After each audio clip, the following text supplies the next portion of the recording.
Literally bro, అసలు చాలా మందికి రెజ్యూమ్ క్రియేట్ చేసుకోవడం కూడా రావట్లేదు. ఒకసారి మీరే ఇది చూడండి.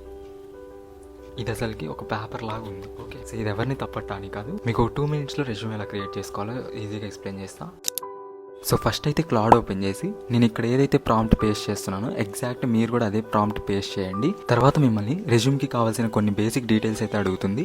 సో అవన్నీ ఫిల్ చేయండి. లేదు బ్రో, ఇవన్నీ మేము ఫిల్ చేయలేము, మా దగ్గర ఆల్రెడీ ఎగ్జిస్టింగ్ రెజ్యూమే ఉంది అని అనుకుంటే సో సింపుల్గా అవి ఇన్సర్ట్ చేసేయండి. తర్వాత మిమ్మల్ని ఎలాంటి రోల్స్కి అప్లై చేస్తున్నారు అని చెప్పేసి ఒక క్వశ్చన్ అడుగుతుంది. సో మీరు సింపుల్గా మీకు నచ్చిన రోల్ అయితే అక్కడ ఎంటర్ చేస్తే మీకు దానికి తగ్గట్టు మొత్తం డేటాని అనలైజ్ చేసి మీకు ఒక రెజ్యూమే అయితే క్రియేట్ చేస్తుంది. సో ఇక్కడ కొంచెం టైం అయితే తీసుకొని నాకు కావాల్సిన రోల్కి ఒక మంచి డాక్యుమెంట్ వర్షన్ అయితే డెవలప్ చేసింది. బట్ నాకేంటి అంటే ఒక విజువల్లీ బాగుండే ఒక మంచి రెజ్యూమ్ కావాలి, అది కూడా పీడిఎఫ్ వర్షన్లో కావాలి అని చెప్పేసి చెప్తున్నా. సో ఫైనల్గా మనకైతే ఒక పీడిఎఫ్ వర్షన్ అయితే రెడీ చేసి ఇచ్చింది. ఇక్కడ చూసినట్లయితే ప్రతి సెక్షన్ చాలా డీటెయిల్డ్ అండ్ ఆర్గనైజ్డ్గా ఇచ్చింది. మనం సింపుల్గా దీంతో అప్లై చేసుకోవచ్చు. మీకు కనుక ఈ ప్రాంప్ట్ కావాలి అని అనుకుంటే మన కమెంట్ సెక్షన్లో ప్రాంప్ట్ అని కమెంట్ చేయండి, డైరెక్ట్గా మీకు డిఎం చేస్తాను. అండ్ అలాగే మీకు కనుక వీడియో నచ్చితే లైక్ చేసి మీ ఫ్రెండ్స్కి రీచ్ చేసి మన పేజ్ని ఫాలో అవ్వటం మాత్రం మర్చిపోకండి.